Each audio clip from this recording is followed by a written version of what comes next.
How useless are drinks coasters, right? I've got my tea on a coaster, just like that, just like, you know, any normal person would have. And what happened was, earlier, I picked it up and the coaster came with it. Okay, now, drinks coasters are first of all supposed to stay on the table, but they are also there to stop any kind of liquid dribbling off and creating ugly marks on the desk. Which, you know, that's fine, I understand. But when I pick up my mug and the coaster comes with it, then the coaster drops onto the table and clatters, I throw the tea everywhere, it just makes even more of a mess. And it had to get stuck there somehow in the first place, which means that the drink had obviously dribbled all over it anyway and gotten all over the table before the coaster was even useful. Why do we have them? They are just unnecessary, stress-inducing objects. Good morning. How are we? Feeling good? Sorry about that, I just had to get it off my chest. It's a beautiful day out. We don't get a day like that in winter very often. That's the kind of day where the sun is out, it looks great, but it is very deceptively cold because there's a huge frost on the ground. So it is obviously very cold. Rendering yesterday's vlog, then I've got more editing to do and more rendering, probably more recording and stuff as well. Because I don't know why, but I get the feeling that soon I'm going to be busy and I'm not going to have time to record, so I'm trying to get a bunch done in advance. I don't know why, I haven't really got plans or, you know, anything like that, but I just feel like I could be busy, so I'm trying to get ahead now. Also, I feel like if I talk a lot, then my voice will stop cracking at inappropriate times, you know, like what it was supposed to do 3 years ago. The sun shines into the kitchen at literally the worst angle ever. And it's going to get worse as it travels across the sky, because more sun's going to get in and go further and further across the screen. Out of curiosity, how many of you are fans of, like, horoscopes and stuff like that? Because I've found a very interesting article here. For those of you who don't know what horoscopes are, they are basically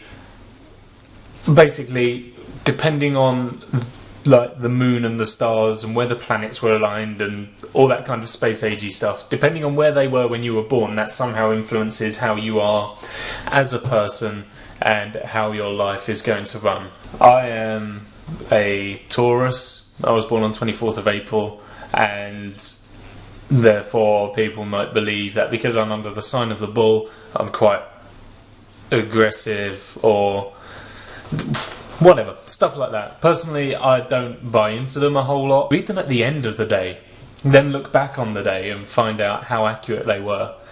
Because I think what happens is if you read them at the start of the day, then you find yourself going, oh, okay, so that's going to happen today. And then when it doesn't happen, you either get upset because it didn't happen, or you try and artificially create it, which isn't what they are at all. So then I saw this. Darren Brown tweeted it, and I think it's very interesting. Basically, these are horoscopes if they were written by scientists, okay, or with a more scientific background. Anyway, I'm going to lean down, so I've got a kind of tripod. Okay, here we go. So let's start with Aries. 21st of March to 19th of April.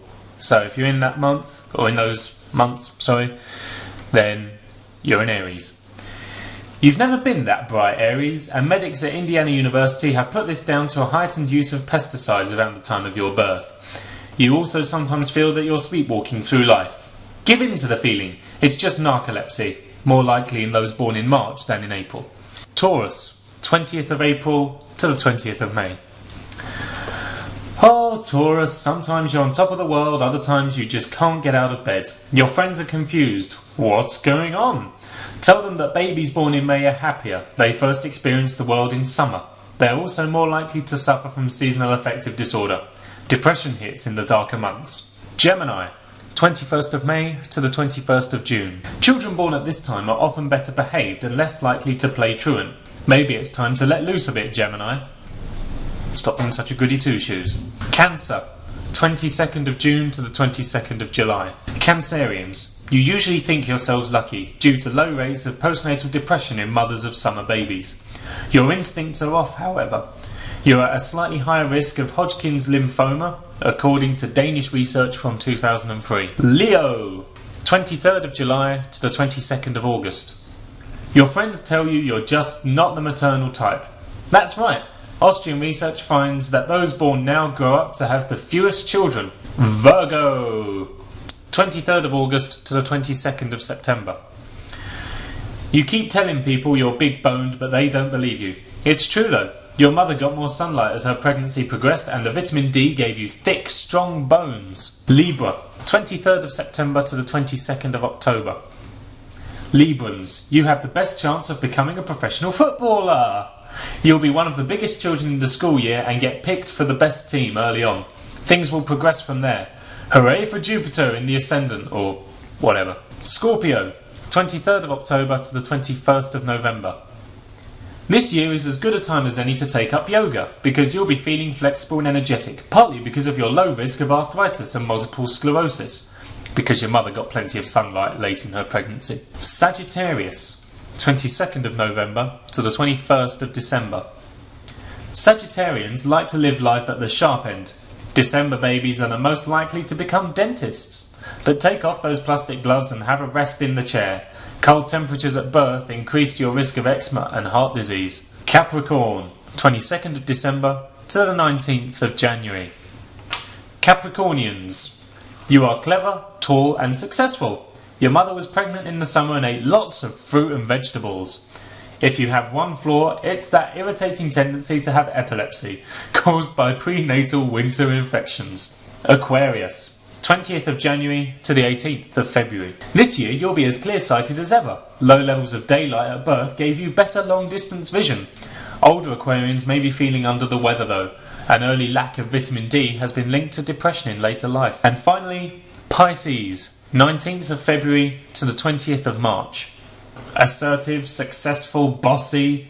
There are more CEOs born now than at any other time of the year. Male Pisceans beware. You're at a marginally higher risk of autism. So there we go. Those are scientific horoscopes. Obviously, everyone will be different. You know, just because that's what the science says, it doesn't mean that's what's going to happen. You know, that's just in general. So think about it. What star sign are you? Let's have a comment discussion. Alright, post your star sign in the comment below, and then how accurate that was, or maybe how inaccurate it was for describing you. And if you look at the regular horoscopes, you know, weigh them up. What was more kind of realistic, I guess? Was it the scientific horoscopes here, or have you found that the astrological horoscopes have been more reliable or more accurate in describing you or your day-to-day life? See what I was saying about the sun? That happened as I was recording that horoscope section. It's funny, you don't notice the sun moving across the sky, but you can really tell when you're just looking at its kind of rays. Next time I elect to blow dry my hair, I'm going to be a lot more careful. What to have for lunch? I know I'm going in entirely the wrong direction for oh, sorry, let's keep you out of the sun. Sorry, whoa, why did I apologise? Start again. It was really out of sync as well. I can't do anything right. What to have for lunch? What to have for lunch? I realise I am entirely the wrong place for lunch. I forgot why I came up. For money, right, yeah. Because, basically, I was going to have a sandwich for lunch, but we actually don't have a great deal of bread. And I didn't want to use it all up, basically. So I thought, okay, won't do that. Had noodles yesterday, and there's not a lot else in the house to have. You know, it's a sandwich or noodles, really. And had noodles yesterday. There's not a lot of bread. So what shall I do instead? Fancy Domino's pizza. So I've ordered myself a pizza. Other pizza companies are available. So that's what's going to be arriving very soon. And I need to get money to pay the nice gentleman who will appear with my lunch. I am fully aware of what I said a couple of vlogs ago about not wearing the hat, but I felt I should today because of obviously all the springiness that came with hair drying. It's on its way. And the good thing is, this branch of Domino's is just down the road, so, well, it's just round, well, it's near, so it shouldn't take too long. Woohoo! Was really hoping that the doorbell would go off or something while I'm videoing this. That'd be brilliant. Can't really drag this out anymore though without it getting awkward. Boop! Vegetarians and vegans, look away now. Look at that. Oh, so good.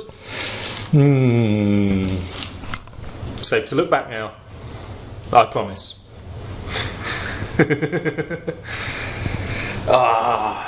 See, this is what is interesting about this camera, right? We go from kind of decent colouring, then it goes blue as we are introduced to orange, and then as we come out into the kitchen, it goes blue and brown and then yellow for some reason. White balance is weird. Anyway, I am going to close today's vlog here with the promise of weird white balancing and me telling you how delicious lunch was. Oh, so good. Finished it all. Which I didn't expect to do, but I did. So either I was hungry or greedy, or it was just delicious. It's probably a bit of all three, really. Anyway, I will see you tomorrow for more vlogginess and doing this. Tomorrow we are going to meet Liam, because me and Liam have some things to sort out, because in the summer this year we are going to Download Festival. We went there a few years ago. Now we'd like to go again, and I'll do my best to take you along as well. But anyway, that is for another time. So until tomorrow, take care. Don't blow dry your hair. Bye.